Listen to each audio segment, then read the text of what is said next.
Hello, everyone. Welcome back to the Fireside Chat. My name is C-Mass. And I'm Gabe. And I'm Seth. Yes, today we have a special guest. Special? I just go here, man. It'd be the same as like plucking a student off the side, just outside. Because didn't you guys interview like the president of the school or something like that? Well, the vice president. Still. And some deans. And yeah, you got deans, and then you got the assistant manager at the campus radio station. Hey, I mean, none of this would be possible without you. Oh, thanks, man. It's a pristine, what's the word? Prestigious?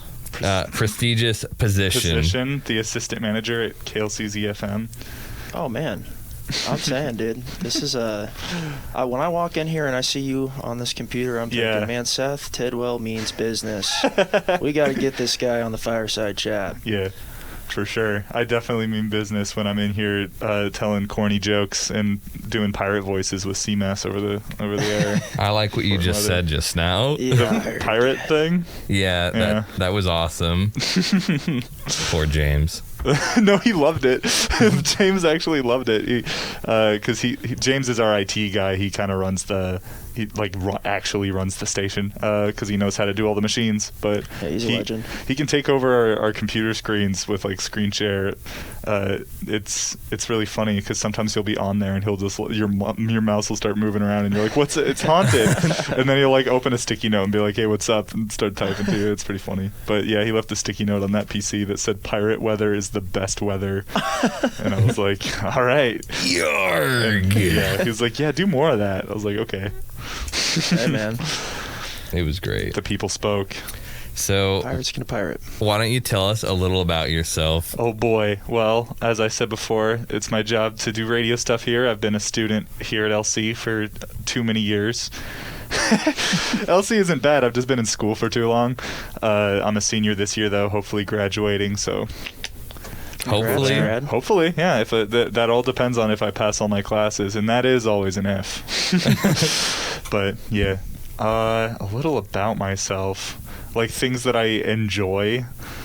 I'm a fellow nerd like C-Mass here. I play video games. All cheers to that. Yeah. Oh, he's cracking open a cold one. Listener disclaimer: that is a bang. That is not a cold. Well, it is a cold one. Is it? What's the temperature on that guy? I'm gonna guess. Maybe low 50s, high 40s. Okay, so you guys don't gotta worry. It's not a cold brewski. It's worse. It's a bang. I need your weather. We should actually. I'm wondering which is actually more harmful to drink, like a super caffeinated sugary energy drink or like a beer, which is worse. I'll have you know there is 0 grams of sugar in a bang. Then why does it taste like that? What are they putting in there that tastes so much like sugar? It's the other carcinogens. Yeah, I think that question. It's not sugar, it's glucose. Like caffeine versus alcohol. I think it probably depends on like your, genetic predispositions and whatnot. Isn't that everything though? Yeah. Like how something affects you? Because I always hear stories of like, yeah, my grandma smoked cigarettes until she was 90. Right. Like, okay, she suffered all the way there because her lungs are totally black. Like, I'm sorry to hear about your grandma. Yeah, exactly. Man, I've never... Have you guys ever smoked a cigarette or had the desire to? You know what? I can officially... You have on this. Oh. Well, I guess it doesn't matter if I'd be 21 or not. It's tobacco. Who cares? I smoked a cigarette one time, and a whole one? Just one, because I was being stupid. And I was like, I'm gonna look so cool.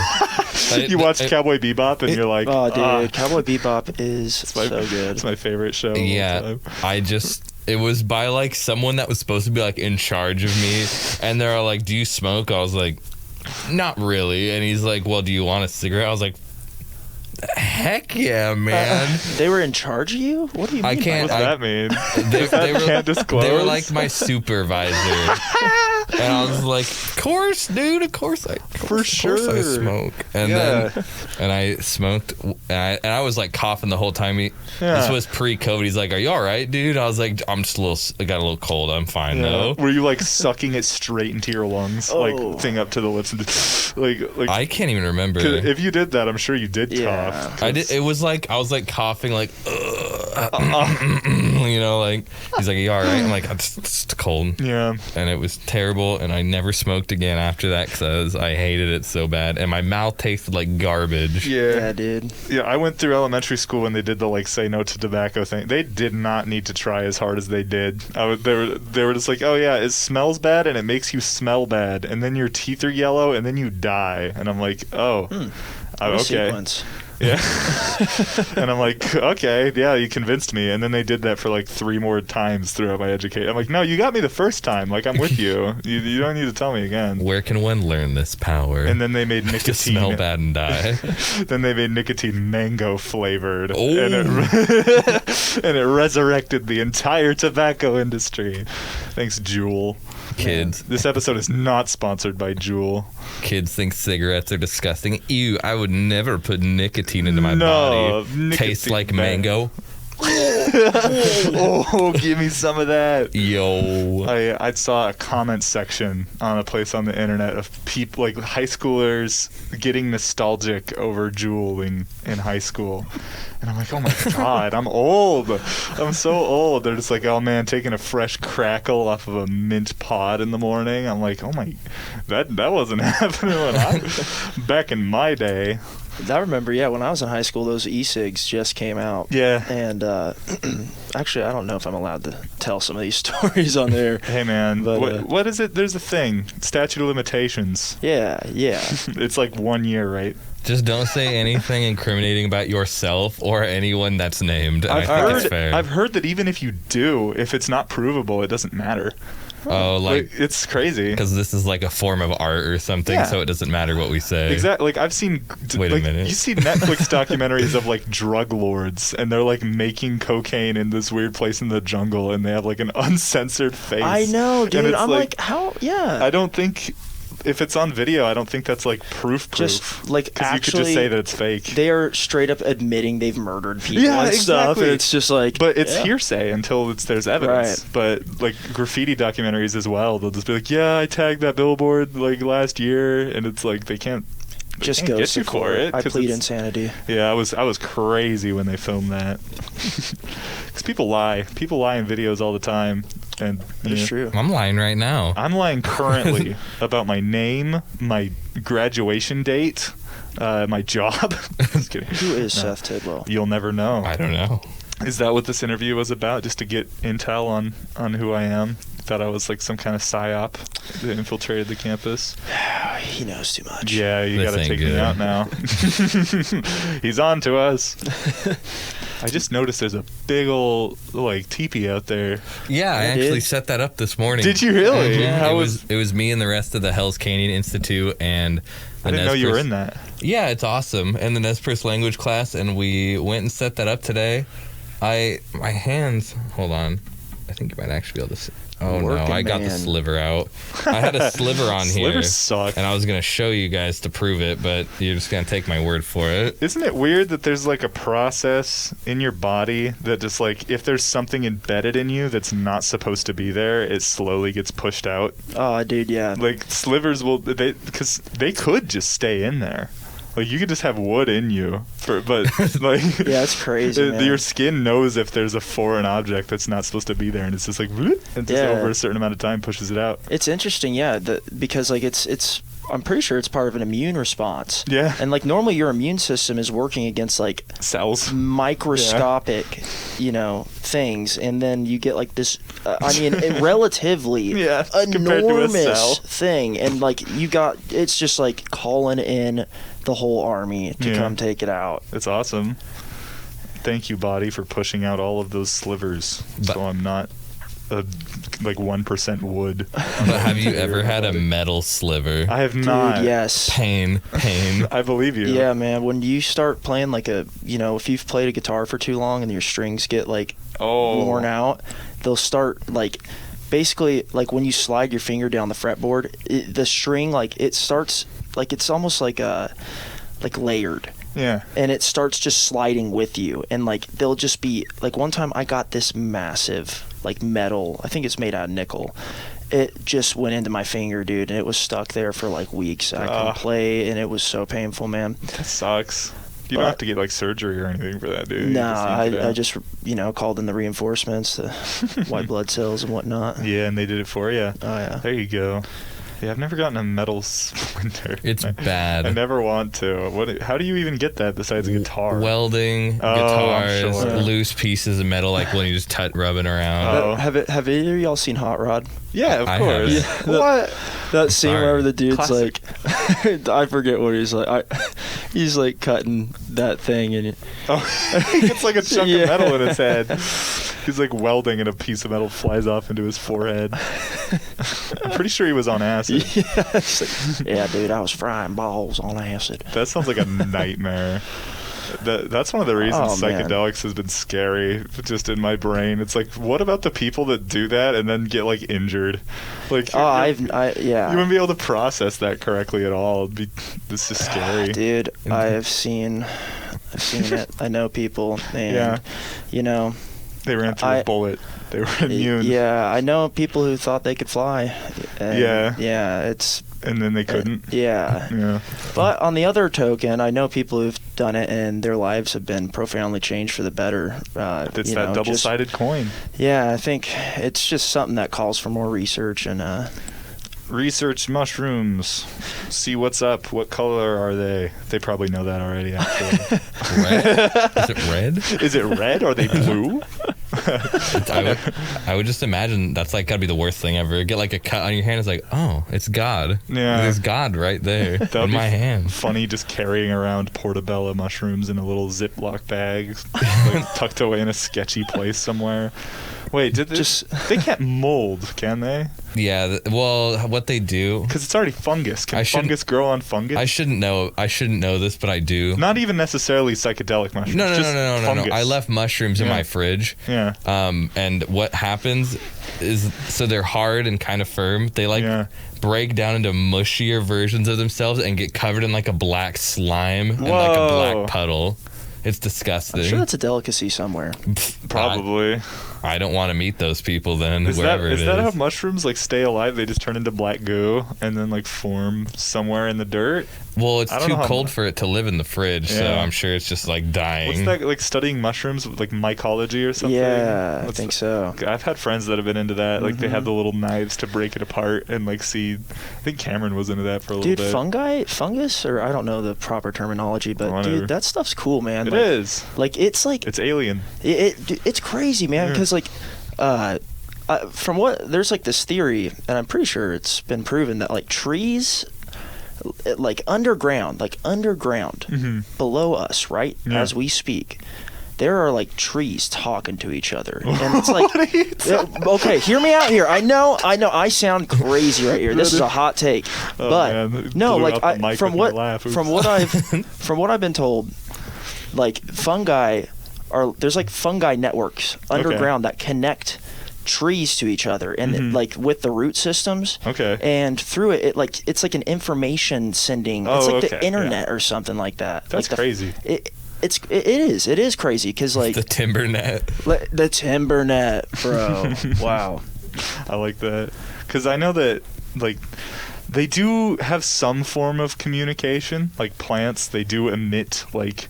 I see these weird videos of people hooking up like sound equipment to mushrooms. It's like, this is what sound a lion's mane mushroom makes, and they like hook up a bunch of transceivers to it. No, and it just makes like electronic sounds. Like, whoa, yeah, it's weird. This is what sound a mushroom makes. Wahoo, wahoo. It's not March 10th anymore.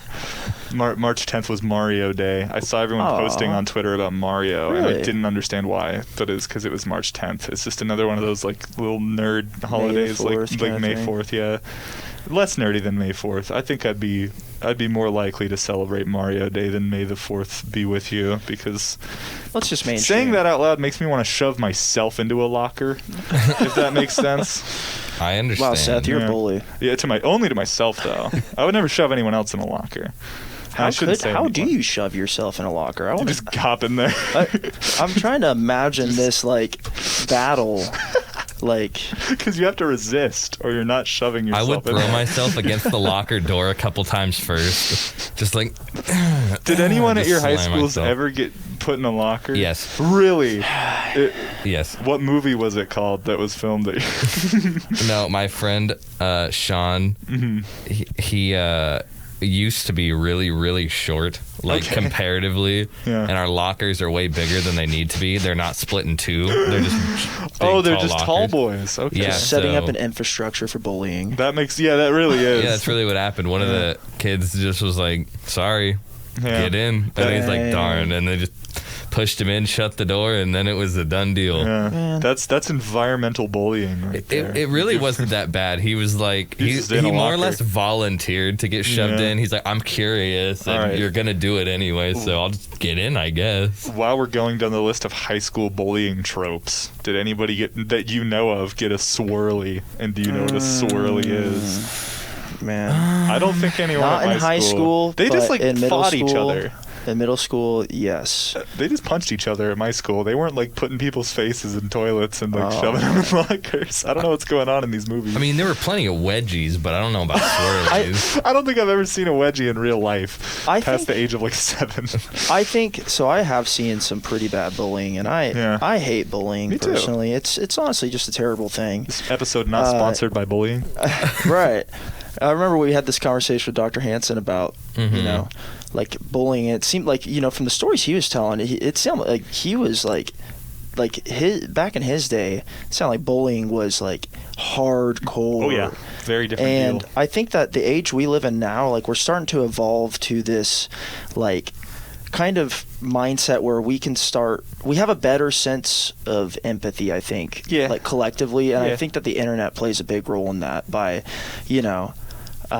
you can kind of see what I guess the other point of view a little better now, and also I firmly believe that like this is the age of the nerds. Oh yeah, like technology, we are starting to see that like people who were the nerds, quote unquote, they're the ones who are going out there and getting it these days, and the people who are the bullies are like in this existential vacuum, like because once you get out of like that hierarchical structure, that's probably not the way to say it. No, but, it is. That makes sense. That the way like our school systems are set up, like there's like this, pecking order, and when you get out of that, and I see this whenever, like, say, because I went to St. Mary's High School for a little bit, and I saw some insane bullying, and when I first moved there from Austin, like I was bullied at first, but my family is like really,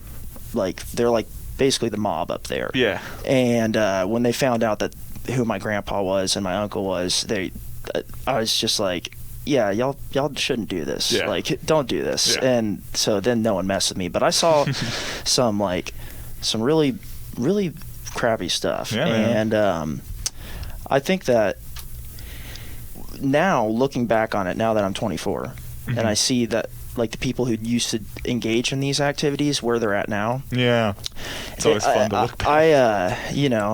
Because like we would go up there to play like shows with my band because my uncle owns a bar in town, and I'll run into some of them, and it's like it's really interesting to see like.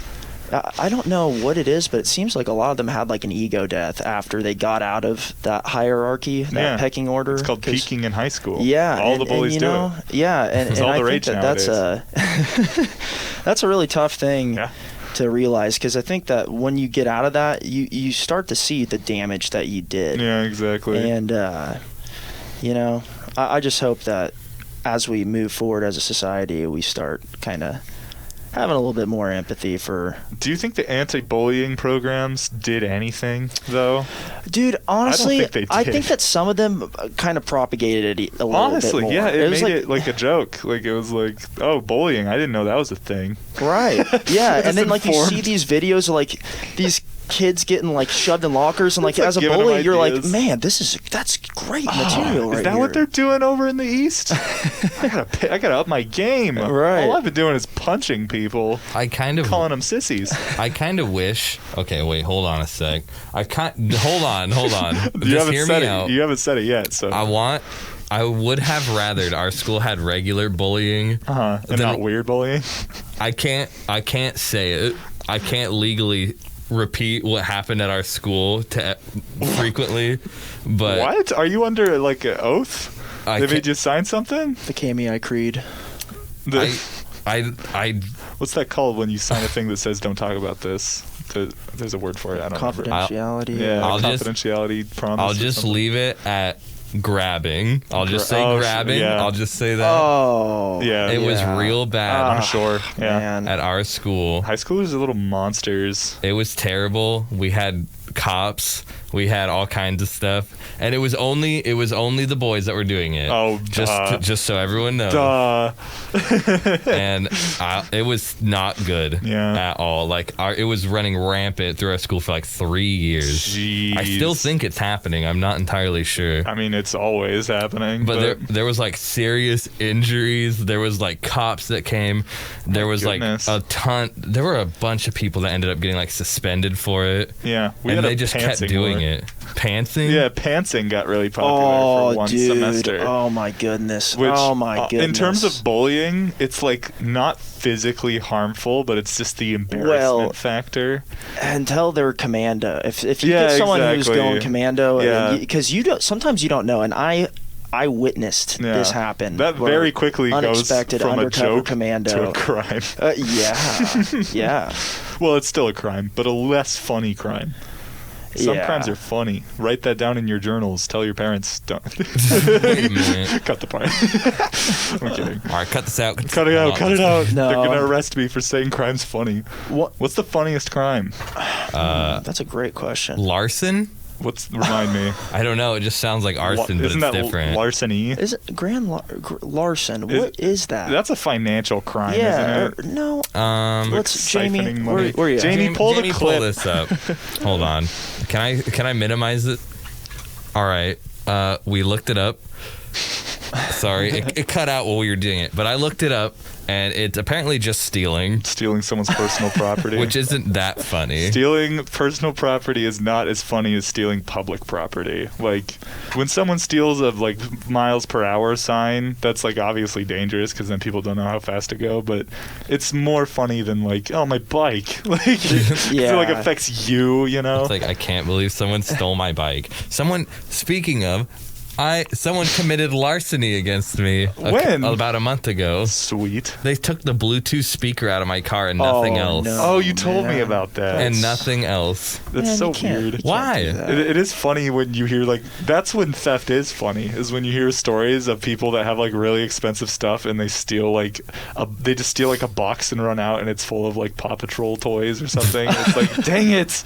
Well, I know why they did it. I left my car unlocked because I'm a idiot, and they just opened the door like, ooh, took it and just walked away. No one noticed, and the neighbors around there didn't care. They knew it wasn't me. Dude. So a couple of years ago during the Super Bowl, it was when the Eagles were playing the Patriots. We were all having a Super Bowl party and watching the game, and all is well. And at halftime, we go outside, and everybody is just like, there's this huge commotion. It's like a Norman Rockwell painting out at Canyon View Apartments. Like, people are like, oh, my car's been broken into. My car was broken into, too. Oh, mine was, too. And so I'm like, oh, man, something's going on. Yeah. So I go to my car, and it was broken into. And I'm looking around, and my car was a mess, dude. Like, just an absolute mess. And at this time, I didn't have like a option to listen to Bluetooth or like couldn't listen to music through my phone. So I was a big CD dude. And so I had this massive CD collection. And that was like the one thing. Well, listen here though. That was the one thing in my car that was like organized. I had it I had my CDs set in a place. Yeah. And I get in there, I'm like, oh, please, I hope they didn't steal my, my Rush CD or, like, I was worried. So I go in there, dude. I mean, my brother made me this Rush playlist, dude. Oh, it's so good. So I'm in there looking, and my CDs were just thrown all over the place, but they didn't take anything from me. And so it was like one of those moments where being like technologically unadvanced like played out in my favor, and I felt terrible because I was like, they didn't take my stuff, and then there's people like crying because like they had some incredibly valuable things taken. I was like, oh man, they took my family photos, my Rush CD. That is literally like what happened. The one person under 30 that likes Rush just having this like, wonderful celebration. You know what? I'm surprised everyone didn't run over and beat. You know what? I would have roundhouse kicked somebody if they started talking mess about Rush. Is that under the veil threat against me for making jokes about Rush? Oh man, you're lucky 6 feet apart. Social distance. You're in trouble. Yeah, I'm glad your foot isn't that long that you can just roundhouse. I'll just say Alex Lifeson is the most underrated guitar player you'll see out there. Like Geddy Lee and Neil Peart get you know, all the credit, but Alex Lifeson was doing some crazy stuff. He was rushing. Dude. He was rushing around at the speed of sound. I don't like, and when you say like a fan of Rush under 30, I listen to Rush and like I know it's cheesy. It's incredibly cheesy. I don't think I've ever listened to him. But let me tell you, dude, like the musicianship and just the way that because it's like progressive rock. Yeah. So like the way that their albums flow together, like 2112, that album. Oh man, I'm saying, dude, it's just like it's super cheesy. Like I don't know, it's just like they talk about like trees and stuff. Like there's an episode of Trailer Park Boys that where like Ricky and Bubbles are talking about Rush and like you know like how that whole argument goes. But man, I'm saying like, as a musician, it's like one of those. It's like studying history, kind of. Sure. Yeah. So it's not something that I would go to a party and be like, "Yo, let me see that aux chord." I'm putting on some Rush. But like all my music, I wouldn't be able to do that. Right, dude. There's this meme. It is the funniest meme. It's like this dude taking a picture in the mirror, and it says like he's like in this tuxedo, and like on the tuxedo on the front, it says like music I play in front of my friends, and then there's like a mirror behind him, and he's like got his butt cheeks are like cut out of his pants, and it's like music that I wouldn't play in front of my friends. It pointed to that. I have a playlist on Spotify called "My Mom Is in the Car." Oh, that's completely devoid of all swear words or. You gotta have that. Yeah, or any. I don't even know. I guess just swear words would be the only thing. Lewd content. Yeah, nothing anti-America is in there for sure. Wouldn't want to offend any patriotic sensibilities, you know. But my mom hasn't been in my car in a few years, but the playlist remains just in case. You never know. You never know. You never know. So, I wanted to try some new stuff this time, Seth, and I thought you'd be a perfect person to test this on. It's not a shot collar or something, is it? It's not a shot collar. Okay. So, I've been wanting to ask people some very interesting questions for a while now, and we just haven't had a good opportunity because everyone we've had on here is like 1 or 2 tiers more important than Gabe and I. Right. So it's been difficult. Yeah. So, have you heard of the shopping cart dilemma? Yes, I have, actually. I don't think I'm aware of this. All right, so the shopping cart dilemma, in short, there's no rule saying you have to put the shopping cart back, but there is a rule saying that you need to... Wait, no, sorry, there's someone like staring at me through the door. He like just walked away. What the... Who was that? I don't know. They just like looked at me. The ghost of shopping carts. He keeps looking. He looked again. The KLCZ ghost? No, like, did you see him? No, I think you're going... No. He like was staring in at us. That was so weird. Shopping cart dilemma. Yeah. I'm freaked out right now. He's too freaked out. Anyway, the shopping cart dilemma. So there's no rule saying you have to put the shopping cart back. There's no punishment either. There's no punishment. It's just basically to test if you're a good person or not. Do you put the shopping cart into the shopping cart drop-off zone or back in the store? It's the ultimate test. Because it's like you are only doing it for the convenience of other people. Because it doesn't benefit you. I don't think it's Reddit? Probably some loser. I think it was genuinely some loser on Reddit. I think it started on 4chan. It's a great social psychology experiment. It is, honestly. I think that is probably out there like that. Best way to determine someone's like moral. How moral. Yeah, because obviously everyone's gonna say they put it away. Yeah. But you still see shopping carts sitting in the parking lot. Oh yeah. So someone's lying. Oh yeah. And it's definitely not me, man. Me neither, I dude. stand in solidarity with all of my cart-pushing brothers and sisters. Costco, Walmart, Sam's Club. Do you guys all put the cart away? You put the cart away? Oh, yeah. Everyone. I feel like everyone in our age range definitely puts the cart away. I've never seen somebody my age put a cart in like a thing of gravel or like on the... Dude. I don't know. Unless it's like that's like the only time. If your wife's water broke, you don't got to put the cart back. But I actually have I have a great story that ties together our previous conversation with this exact thing. So speaking of Larson, when I was a freshman in high school, me and my friends, we were wild. Yeah. Like we were just insane. And one of the shenanigans that we got into was that we walked to Walmart, and this is in Austin. I know exactly where this is going. We walked to Walmart, and well, first we stop at McDonald's, and we get some sweet tea, and we're chilling, just being kids. Yeah. Then we go to Walmart, and we just, because I had food stamps back in these days, because times were tough. Times tough. But whenever you're a 9th grade kid with a food stamps card, like, and you got the boys coming over, like we just hit Walmart, and we got like just loads of soda and the most unhealthy food you could ever imagine. Yeah. And so we just load up this shopping cart with it, and we're like, how are we going to carry this all the way back to my house? So we came up with this just ridiculous idea. We're like, let's just take the shopping cart home. Jeez. And so me and my friends, there's like 7 of us. We just have the shopping cart. How much food did you get? Oh, quite a bit. If 7 of you couldn't carry all of it, I mean, we theoretically could have, but they did. It would have inhibited. Yeah. We were mainly like, okay, I don't know if you've ever seen Radio. No. Like the movie with Cuba Gooding Jr. Yeah, I've seen a radio. We're on it right now. Bro, we're literally on the air. Hi, have you ever heard of a radio before? No. So it's about like this dude who, well, I won't get into it. Just watch the movie. It's honestly a tearjerker. Okay. But he's like a homeless dude, and he has a shopping cart, and he like uses like a stick to like almost like a boat. I've seen and that. Like he's just rolling on it. And so I had this inspiration for ever since I saw that movie as a kid. I'm like, I gotta live this out. You gotta do that. And so we take the shopping cart full of groceries, and we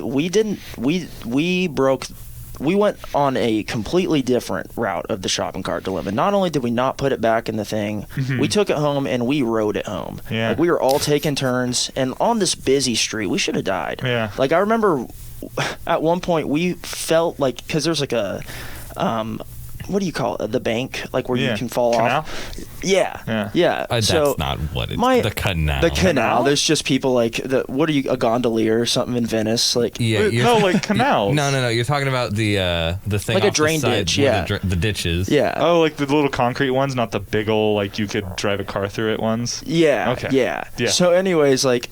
We're just rolling on this shopping cart, and we hit this hill, dude, and we busted into this thing, and all the groceries go everywhere. We lost about like 3 liters of Mountain Dew. It was really just a terrible thing. But anyways, here's where I'm getting here. I'm rambling.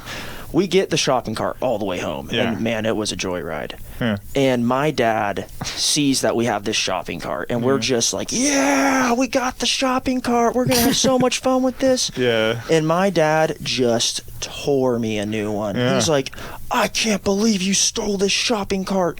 You better walk it back over there. So right after we get home, we literally just had to, and we had to walk it back to Walmart. And then walk it back again. But we didn't walk it back. We rode it back. So it honestly was a good time, but I thought that was funny. Larson and the shopping cart dilemma? Yeah. Those are expensive too. Shopping carts, I feel like they're not cheap. Oh man. I bet they're not too bad. They're basically like wheelbarrows too. Dude, like a lot of people steal shopping carts. They're useful. Yeah, they really are. Planter if you boxes. think about it, like you can do a lot with a shopping cart. Yeah. It's a vehicle. Yeah, it's a vehicle. And it's like a transport vehicle. Like it's like having a pickup truck. Yeah, or a dolly. That you can, man. Yeah. Well, okay. We're not going to talk about the logistics of a shopping cart. Well, we just did. So. There's no way you can't. You really shouldn't be riding that thing on the road. That's true. Because one rock Over. Right. You're going over. Here's You could say that about where, longboarders too, though. Oh man, that's true. Well, dude, imagine if like we started investing in shopping carts, like the shopping cart technology. Like we good get better hardware. tires, like 4-wheel drive shopping carts. You get some good hardware in there. That would be so sick. Some like, titanium wire mesh instead of whatever they're using. Like imagine a farmer's market experience with a 4-wheel drive shopping cart. We already have the ones that you can sit in and ride around. Like, pretty sure that's the next generation. But those don't have 4-wheel drive. We got to get nitrous. Imagine. Dude. Oh, dude, that would be so sick. Nitrous in the wheelie shopping cart. That'd be dope. Well, this is perfect. So now I was gonna give you the train dilemma. Oh, which lever do you pull? But instead, I'll give you the motorized shopping cart dilemma. The motorized shopping cart. If there's one person on a track and it's if there's 5 on a track, and the train, well, in this case, the motorized shopping cart is going towards those 5, would you pull the lever to make it hit one person instead? Yes. How does a lever guide this motorized shopping cart? Let's pretend it's on rails. Yeah. Okay. It's on a track. It's a NASCAR event for super-powered shopping carts and very tight lanes. Yeah, but spectators ran in. I mean, if they have lawnmower races, I can totally see this having a place in society. Okay, hypothetically, the reason why I say I would get the one person is because I know if I died and like I didn't know what happened, I just got hit by a train, and if there was an afterlife and they were like, oh, this is what happened, and they gave me the instant replay, I'd be like, yeah, fair. That's 5 people. I'm not worth more than 5 people, and I'd go on with my afterlife. I don't know if I'd do it. I'd be like, fate has chosen you. Yeah, you'd be like, we will let the clock decide. And you know what? That's actually, I was just having this conversation with Kaysen the other day. This one? Yeah. So, because this is like a classic topic in like moral philosophy. Yeah, the classic motorized shopping cart dilemma. Yeah, it's like, do you take the utilitarian approach and, pragmatic? I don't know. I think it's deontalism or something like that. There's this book called Lying by Sissela Bach that just it highlights this situation. Yeah. And but Kaysen was saying is like everybody acts like you only have 2 choices. Like you pull the lever or you choose between 5 people or 1 people. Yeah. Or 1 person, I should say. But there is a third option. You could just walk away. Yeah. That's what I was saying. That's what he said he'd do. So, I wouldn't. That'd haunt me. Yeah. But it does assume that you know how to do it, though.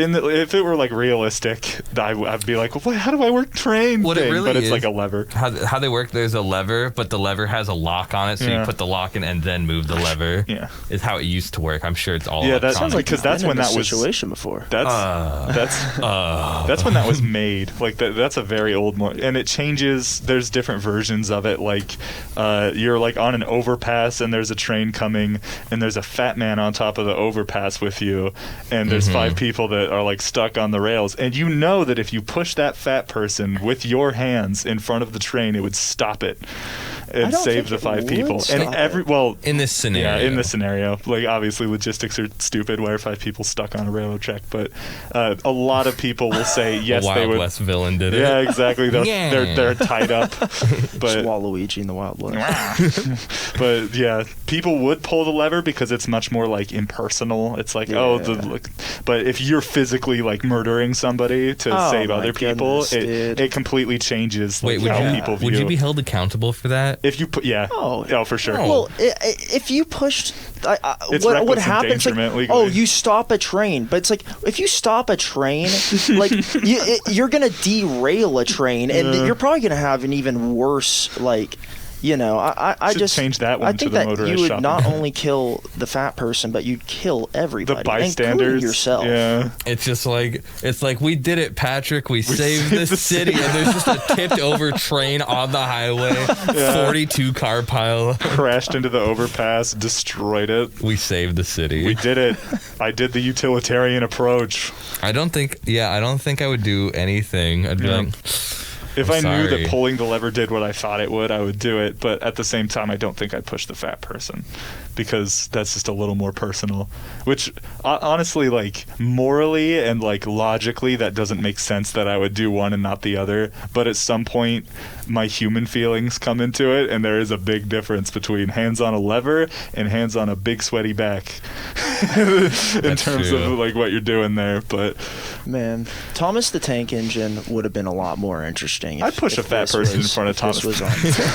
Thomas would stop himself. He'd get blamed for it. Imagine if trains. I mean, like, imagine, this dilemma in Thomas the Tank Engine where it's actually trains deciding. They're sentient trains. You say you got one train on this track versus 5 trains on this track. You just have to close your eyes and not listen to the person you ran over. Who was the conductor in Thomas the Tank Engine? It's like a little plastic man. Yeah, dude. I forget his name, but he does have one. I was hyped up about Thomas the Tank Engine. I had all the trains when I was a kid. They should have revolted against that guy because they can go by themselves. Honestly, yeah. I mean, What's the conductor doing? The working class. Yeah, exactly. They overthrow the proletariat, the bourgeois, the conductor. Yeah.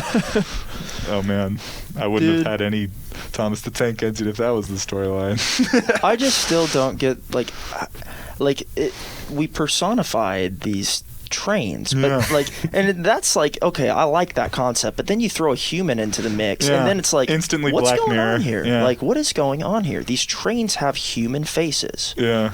Did someone make them? Can they reproduce? It's wow. What are their rights in relation to the rest of society? Man, they just stop building railroads for them, and they're isolated. They can't go anywhere. It's what are you gonna do? Poor trains, man. Yeah. Well, I've got another classic one. Yeah, I'm ready. You have a time machine. Okay.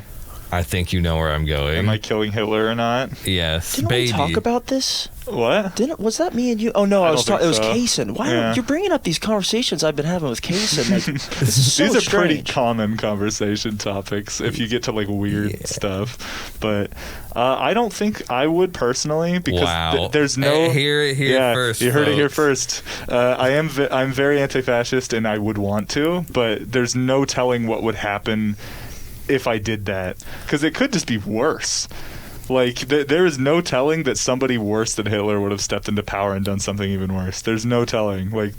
I feel like once you mess with time, messing with time, first of all, I would be what if I cause a weird singularity event and wipe all of reality out of existence because I watched Doctor Strange one too many times and then did this. But or what if you mess up your own birth? You actually might. Yeah, exactly. In that That's scenario. a huge thing. You could just cease to exist as soon as you squeeze the trigger on Hitler. Is just prevent a bunch of people from being born, because that would change everything. People going to war versus not, or for all you know, your grandparents might have not been together at all because one of them didn't go die in World War II. Yeah, one of them didn't have to immigrate to another country or something, and then you just kill off an entire branch of familial line. And that was a while ago too that World War II happened, so that'd be feasible. That'd be a lot of stuff that you're messing with time period wise. Not as much as going back and killing Genghis Khan or something, but not to mention that would surely influence the Cold War itself. Oh yeah. You could history would be completely different. You could have the world might be completely annihilated by the time you get back. It's just too much of a 50-50 for me. Unless I knew what the outcome was. If it was you go back in time, kill Hitler, and then everything works out, I'd be bang, easy. But yeah. Well, my question is, so you have this time machine. Yeah. But that's one thing, but how do you get the opportunity to kill Hitler? You're gonna have to get. Is it like a TARDIS? You can just whoosh you're gonna have to get into Nazi Germany and be on the inside. It'd be Inglourious Bastards. Yeah. I'm wondering how would that work out? You'd have to be an inside person, move your way up into the ranks, and then you'd you'd have to start be with you. Yeah. All right. Can rifles go through time machines? Here's the plan. Okay. You can't go to the hospital. You'll never be able to identify the baby. Oh, no. Here's what you're going to have to do. You're going to have to enlist in World War I, and you will have to fight for the French cause. You will then storm into Germany. No. Wait. I don't want too much diplomacy. You will then storm into Germany. You will go to this exact location at this exact day, and you will make your move. Man, people tried to assassinate Hitler, too, and it didn't work. Same with a Cuban guy. Yeah. What's his name? Oh, was that Castro? Yeah, Castro. They tried to kill him with a poison milkshake, a poison cigar, or an explosive cigar. Yeah. Crazy stuff. And poison chocolate, too. And just the CIA. Yeah. Just any time there's somebody like that, the CIA is usually on it pretty quick. But he actually ended up sleeping with a CIA member while he was still alive, so got him. Based Castro. Love to see that. You're not assassinating that guy. I remember one of the Hitler ones was like a briefcase that exploded. And they just like faced it the wrong way. Like, because it was supposed to propel the explosion in a certain direction. There was like a swastika on the suitcase, and it had to be facing a certain way, and it just exploded the wrong way. And I'm like, we were that close. That's insane. Dang. But it's crazy that Hitler just ended up doing it himself. Yeah, it kind of took it away from everyone who wanted to do that, because everyone did. Yeah. Literally every single person that wasn't them. He would have got it so bad, exactly. Dude. He would have got it so bad. Sometimes karma doesn't really They would have gone medieval on him. Is Hitler just the perfect example as to why karma doesn't exist? Maybe. He's like the worst man in existence and like basically got away with it. But well, all right, here's another one then for you. All right, you are perfectly healthy. Okay. And your arch nemesis, like you're absolutely like you hate them. It's like, wow, if they just didn't live anymore, that would be all right. Yeah. But they need a kidney, and you guys just so happen to be a match, and he will die, and he has a family. Yeah. What do you do? Would I donate my kidney? You'll still live. Yeah, I know, but I wouldn't want to do that. He has a family. You basically what you're asking me is you want this person dead. And you have the option to make sure that they're dead. Do you make sure that they're dead or not? But their kids aren't bad noodles. Oh, they got kids. They have a family. Because you said a family. With they kids. Could just, okay, that's they have kids, different. 2 kids, a golden retriever, and, of course, a nice wife. If I hate them, then they're probably really abusive, so yes.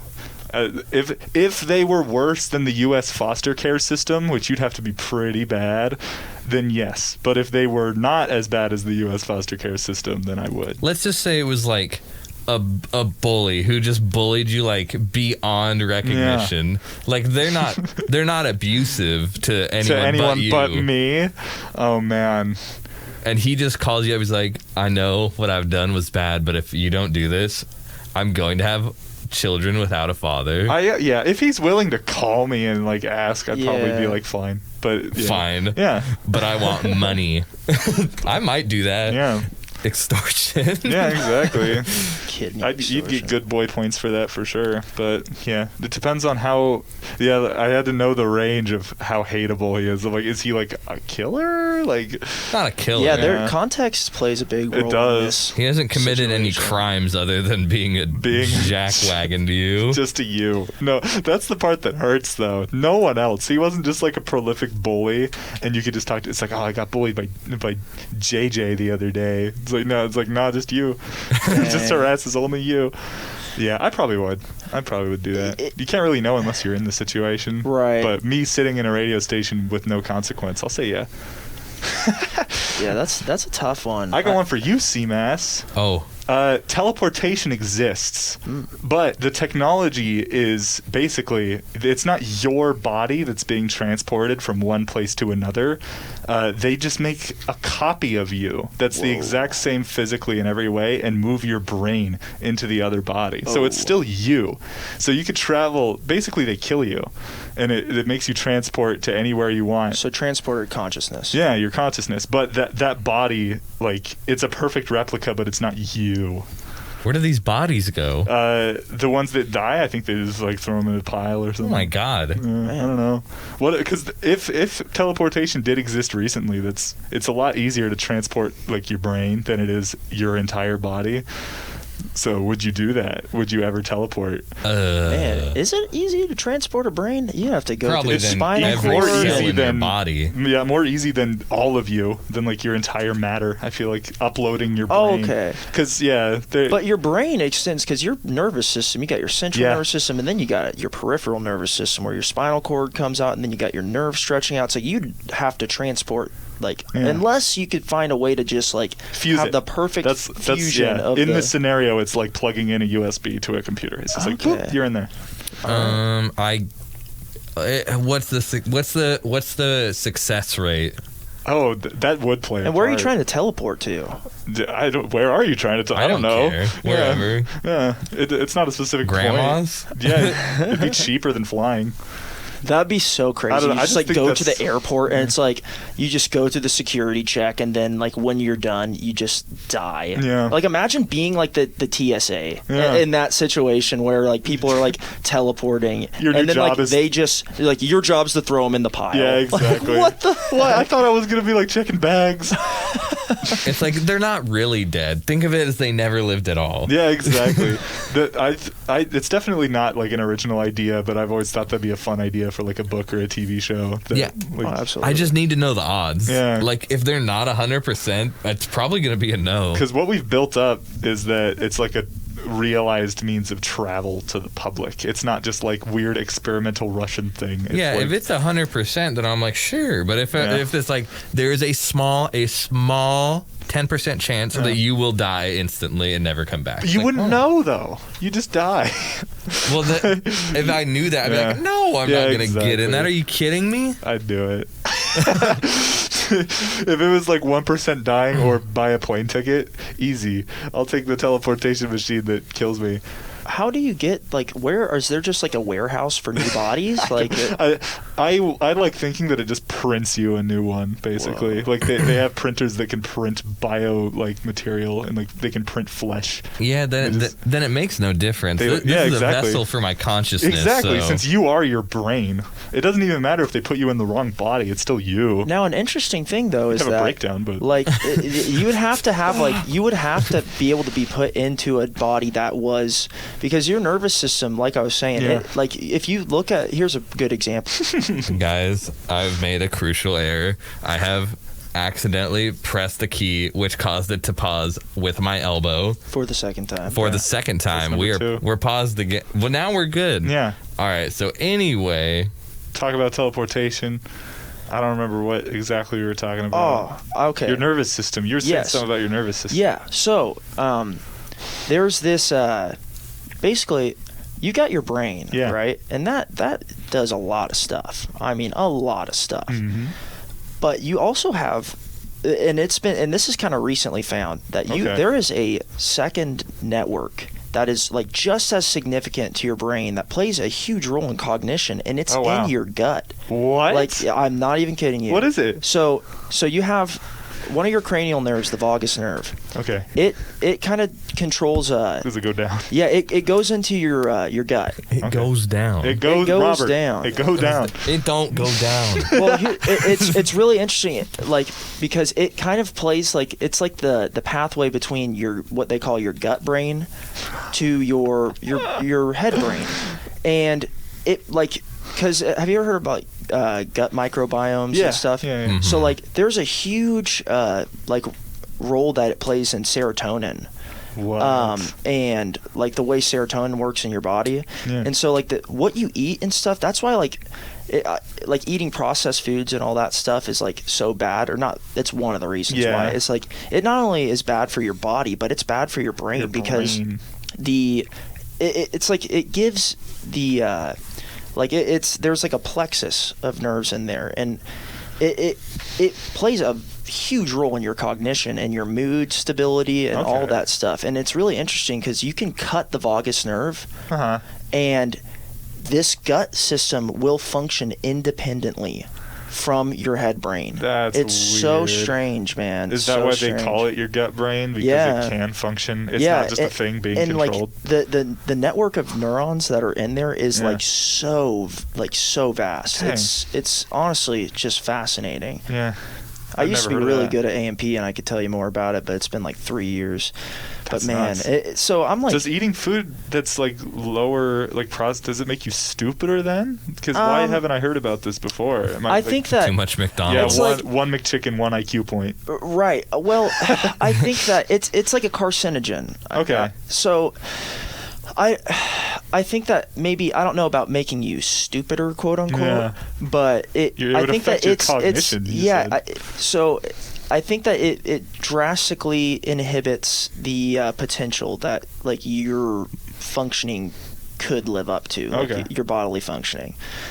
So it's more like athleticism that would affect, right? Like how you move your body. And Thoughts, cognition, yeah. That's weird. It's like, what do you define as stupid, how unhealthy do you have to eat to forget that you're a human being and just like turn into a plant person? Whoa.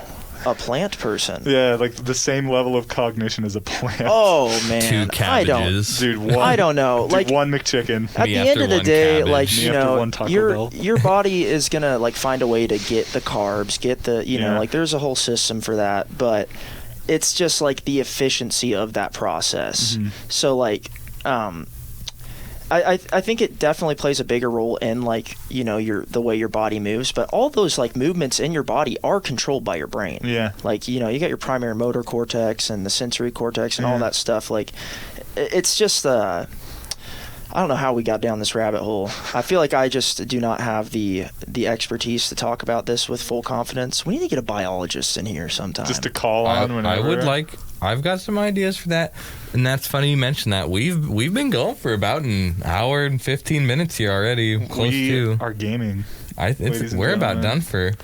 This is it's wrap up time. It's about wrap up time, if that's all right with y'all. Wrap it up and ship it, man. That's on you. I'm a little bummed out because there's one thing I wanted to get to, but is it short? We could make it short. Okay. Last night I was trying to convince my friends that I could have beat Thanos. That you could beat Thanos? Just on my own. Yeah, just hand to hand, or like. I think so. Just stopped him. Just like caught his big old purple fist. I just would have intervened.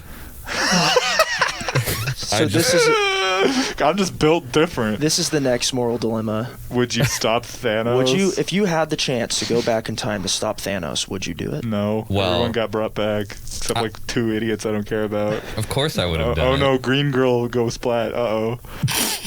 I don't care. What did the green girl affect me? Thanks for spoiling it for me. You haven't seen it yet? I've seen Infinity War, but I haven't seen Endgame. Is that the last one? There's more than one green person, my friend. That is true. Oh, are we talking about the girl from Guardians of the Galaxy? I mean, now you spoiled it. Okay, because I remember that part. Yeah. Yeah, that happens in. Yeah, that was happens cool, in Infinity man. War. She was cool. I'm just saying, me as Seth. If Green Girl was real and she died, I would probably like look at my phone and scroll. Wow, if Star-Lord heard this, he'd be. Hey man, he's got a daddy to deal with. He wouldn't waste his time on me. I don't know. It's not because she's green, by the way, that I wouldn't care. It's just because I don't know her. Would you guys be prejudiced against aliens? It's not very nice to be prejudiced to anyone. No, I know. I am not prejudiced against any human. But as soon as it stops at human and goes somewhere else, I think I might be a bigot. Have you ever seen District 9? No, I haven't, but it's about that, isn't it? Yeah, it's like kind of talks. It's like these aliens come to Earth. And like, I haven't seen it in a long time. Did they blow them up because they landed in like Syria or something? No, they actually, I think it's South Africa, and it kind of like mimics. It's like kind of, it's along the lines of like apartheid, and like how like they basically made like these aliens who were they weren't like, I don't think they were as intelligent as humans, like the aliens that came. Like this spaceship ended up over Earth, and then they like we sent people up, and then we figured out that there's like this whole civilization living in here, and we're like, oh, let's bring them down here. And then when they brought them down there, they just made them live in the most terrible conditions, of course, and they treated them so bad. And if I remember correctly, like they like rose above and started like so it's like I don't think being prejudiced towards aliens would be a good idea. Yeah, I don't think so either. But at the same time, realistically, if Martians landed on the planet, people would just try and kill them instantly. Like, we barely just got to the point, like, on the grand historical scale, it was pretty recent that we were like, yeah, black people are all right. The only difference is that they have darker skin. That's it. Do you really think if something of another species flew in from the sky that we wouldn't instantly be like, kill them? Where they got tentacles out of their face? I just don't think humans are they're just not woke enough now to understand that. No. Yeah. I don't think we're moving in the right direction. Once we have space travel and we would be able to go to others' planets, then I think it would be a little more like, this have some empathy. Yeah. Mm-hmm. But I think before humans get much further, we need to probably work on ourselves a little more because what's going on currently is this ain't it, Chief. This ain't gonna work. I feel like, because if they were able to travel here through space, I feel like outright war would be the last thing you'd want to do. It's like if they have the technology to like travel light years, Elon Musk would just be like, "What up?" Elon Musk would pay his engineers to do something about it and cry in his bunker with crimes. The Space Force is going to work with Elon Musk. We talked about earlier that like nerds are ruling the world. It's like, yeah, unless someone's a boss of a nerd and then takes the nerd stuff and then you got the whole. You've seen Iron Man 1. You know what's going on. But Obadiah didn't make any weapons. He was bald. All right. We gotta wrap this up. Oh my gosh, my pen. Okay. All right, we gotta wrap this up. Sounds good. So we normally wrap it up with 3 questions. All right. 3 of them. I'm ready. I'll go first. I think you'll have a good answer for this one. Okay. If you were if you were going to be a Dungeons and Dragons class, okay, what would you be? IRL. Rogues are the coolest to me, but at the same time, if magic exists in a thing, I would want to learn it. So I might go full on like cleric or something like that. Like not full magic because swing sword at thing, that'd be fun. But what about a paladin or a ranger? Ooh, paladin would be fun because I'd just be like support. I'd play support. I could be a little coward in the back line and heal people. That'd be pretty cool. Yeah. I actually, this is a side note, we'll make it quick. On here for the last while, I've been talking about how much I like my artificer and how cool it is. I have decided this week that I will be killing my artificer in the campaign I'm in because I hate him so bad. I'm level 4 and got beat by a challenge rating 1/2 NPC. And I was like, all right, time to die, artificer. Anyway. Yeah, at first Dragonborn popped in my head, but then I realized it wasn't the Elder Scrolls, and Dragonborn are like actual half-dragon people that everyone hates. And I'm like, no. Paladins, I feel like everyone's cool with paladins. Or if they don't, then they have a broken arm, and then they like paladins. So like, heal me, please. What you got for us today, Gabe? What's the question? All right, Seth. So here's a funny thing. Okay. Every time I've walked into the studio, because I normally ask a music question, and last time I asked Dakota last time we had him on the show, I was like, "What's your favorite album?" So I'd ask you, but I know it's a Daft Punk album, right? It's close, yeah, it's up there.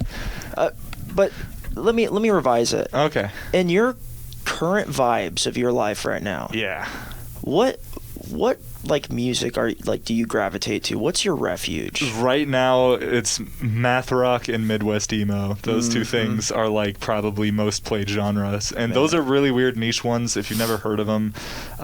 Math rock is basically emo jazz. How could you have both? Well, it doesn't sound like jazz. It's jazz in that it's like very instrumental and kind of off the cuff, and it's not afraid to break music conventions. Like the song structures for math rock songs are usually instrumental only, and it's not like verse chorus bridge chorus. It's like whatever you want the entire time. It's kind of like a form of progressive rock. Yeah, it is kind of prog rockish, but they can just like switch the time signature from like 4/4 to 11/16. You have to be a genius. Yeah, to exactly. Because, just on a time signature switch. That is so tough, dude. That is so tough. Like, I had this in my band rehearsal last night. We were trying to play Rock and Roll by Led Zeppelin. This is not a math rock song, but there is like the count-in is like That'd be screwed. And you'd want to come in at that one. But it's like it's so hard to come in on the da-na-na-na-na-na-na-na-na-na-na. So we just kept messing it up, and we're like, man. And it's on the intro too. I wish that I had the brain of like Maynard from Tool or whatever. Yeah, exactly. Like that. Yeah, that is what has always amazed me is like, because having rhythm's one thing, but being able to manipulate rhythm in the context of music is just a whole nother beast. Yeah, twinkly guitar riffs sound really cool. because they don't just got like the pick. They have these cool guitars. I guess it's not just the guitar that can do it, but they can tap on the fretboard with 2 hands. Do like really complex stuff like that, and I like the sound of that. That's like dated back to like classical guitar, man. Like Jimi Hendrix did it all the time. I saw the video man, you sent Eddie me. Van He was Halen like, is there's on Van Halen 2. Mm-hmm. I forget what the song is called, but oh man, it's so good. It's like the second Eruption, like because Eruption he does that as well. But this is on a classical guitar. It's so sick, dude. Yeah. But anyways, that's my long drawn out question for you. Math rock and Midwest emo. Same thing, just less like complex. It's more traditional in that there's like lyrics and singers. For sure. Yeah. Oh yes, of course. Music. Yeah, I have no idea what just happened in the past like 3 minutes. Hey man, it's okay. I'll play a math rock song for you after this, and you'll go, oh. I don't know. I'm not even a music person per se. Definitely not to the level of Gabe over here. But I just have appreciation for how complex they can get with it, and I like the sound. Because really, all music is just like vibrations your brain likes. Yeah, it's really interesting because music makes no sense. Yeah, like, exactly. It's just sounds. Like it is hilarious. It just sounds you like, and it moves us. Mm-hmm. Like it. I think that like music's the closest thing you can come to magic. Yeah. In this world, because you can literally change somebody's mind. Yeah. Like with music. And there's like a structure to how you can do that. And that's like, think about advertising, man. Like, oh, of course. Times are tough in the pandemic. I almost did that. But buy our product, like it's really interesting how music can manipulate. I'm actually doing research right now with Dr. Diesner where that's like showing. But that's another conversation. Music theory, but not that kind. So I'm going to ask one more question. Okay. And then C-Mass, you can ask one more question. That's 4. So, well, we're changing the rules. We're doing a little math rock right now. Extended We're edition. changing the time signature right now. Cut out the part where we said we were ending it. All right, Seth. If you could be like any instrument in the context of whatever kind of band, a symphony, a band, a 3-piece, a 4-piece, what would you be like? Just in any connotation? Yeah. Cellos are cool. Dude, that's what Harley said. But cellos are cool, but bass. To be man. Probably that's like what I'm saying. Funk band bassist would be the role. Oh, that dude, I would it's so fun. Just like, because just the way their fingers move on it. Yeah, exactly. And you got that guitar. Yeah, exactly. Because you're not like as full of yourself as a guitar player, because you're kind of more in the background. You're not sitting with your shirt off at the front of the stage like. It's just like kind of more subtle in the background, but you can also, but you could also rip cool stuff on a bass. Dude, and I like this, and I sing bass, and bass it sounds cool. It's all low and stuff. So, dude, bass makes the music. I mainly play bass in my band, and bass it's cool. You can get in the groove, and it's like you were saying, like you're not in the forefront, like. You're not the dude with the shirt off, just ripping. You're in the background, but you're contributing. And so, like, it gives you the freedom to really get in the zone, dude. Like, just get down and dirty and look at the drummer and just be like, "We are grooving. Yeah, we're the foundation to this." Yeah, so I am right there with you, brother. Bass players are not just scorned guitar players. Shout out to all the bass players out there. Oh yeah, dude. Paul McCartney knew it was up. Paul McCartney, epic. Well. The last thing we have is we always try and find out who you think we should talk to next on here. You said biologist, that'd be cool. Just three people. We have a lot already, so I'll just stick to my same. I just have Mike Owens, Jeff Peterson, and oh my gosh, who was the last one? Yeah. Oh my gosh, I'm gonna get in trouble. Oh, Pemberton. Yeah. Mm-hmm. So just campus people? It can technically be anyone, but someone that we could realistically get on the show. Oh man, I can't remember. He's I think philosophy teacher here. He's very cheerful, and I can't think of it. He wears a lot of polo shirts, but so does every white professor that goes here. So I don't got a name off the top of my head, but he liked my papers about stupid niche philosophy stuff, and that's what to talk about. Second, Tate. Third, we already did Tate. You already did Tate? Oh, I'm running out of people that work on campus. We did it with Kaysen. Oh, really? Me, Kaysen, Gabe, and Tate. Presidential chat. The presidential. It was awesome. 1. part 1. I don't know where part 2 is. Honestly, your guys' lineup sounds good already. There's not too many people on campus that I know, and the ones that I do know are probably, I don't know how much they would contribute to a show or a podcast or anything, or if they'd even be comfortable doing that. So, well, we got people that definitely were not, like, I don't want to say uncomfortable, but they didn't even know what was going on. We're like, just show up. And I'm like, okay. They weren't used to talking in mics? Yeah, like, we had someone on here who had just never, like, done anything like this, really. Yeah. Well, they did it, like, one time, and they were just like, yeah.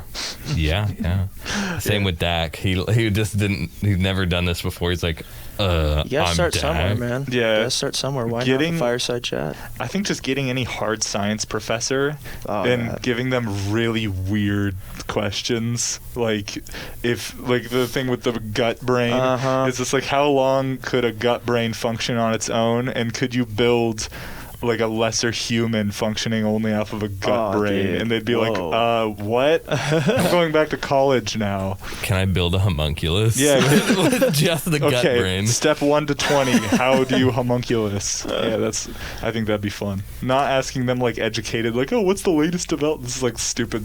Well, that's the beauty of like being dumb and then knowing smart people. Is like, just ask them stuff. It's like you are the gateway to the layman. Yeah, exactly. Mm-hmm. So I think that it would be so cool to get Dr. Diesner and Lee Latta. He's one of the biology professors. He is one of the coolest dudes you'll ever meet. Like, he's one of my just closest homies on campus. Heard good things about him. If we get Diesner in here, I'm just going to be like, tell me about the death ray. Tesla's death ray. Explain it. Tesla's death ray. We talked about that last time. You were talking about it was a Greek dude that had a bunch of bronze mirrors and tried to, like, set ships on fire by, like, pointing reflection. Dude, yeah. Like, there was just a bunch of dudes with bronze sheets just, like, trying to reflect the sunlight onto a boat to catch it on fire. Summoning the power. Yeah, it was like the first attempted death ray. I can't. Dionysus? No, that's the. That's the hobo. Dionysus is the wine dude, and then Diogenes. He's the hobo. He's the guy that, like, lived in the barrel. Yeah, or whatever. he plucked a chicken and said it was a dude. Yeah. Okay. He was. I need to research more on that guy. He sounds cool. We need to get a philosopher in here too. Get a philosophy person. That's not me, because I'm not a philosophy student, professor, or anything. I'm just a nerd. Dr. Genthos would be amazing. I keep hearing a lot about Dr. Genthos. She teaches a philosophical psychology class. That's cool. And, oh man, it is so good. It's such a good class. I love it so much. I wish I could get core credits for that. I'd do it. Be a psych major. I'm not changing my major last semester. It's not too late. Senior year. Just double major. Yeah, I'm a senior here. What's your major? Undecided. All right. Well, I say we all get out of here. Let's do it. All right. Well, thank you all for tuning into the Fireside Chat. I'm C-Mass. I'm Gabe. I'm still Seth. And everyone have a great weekend. Yeah.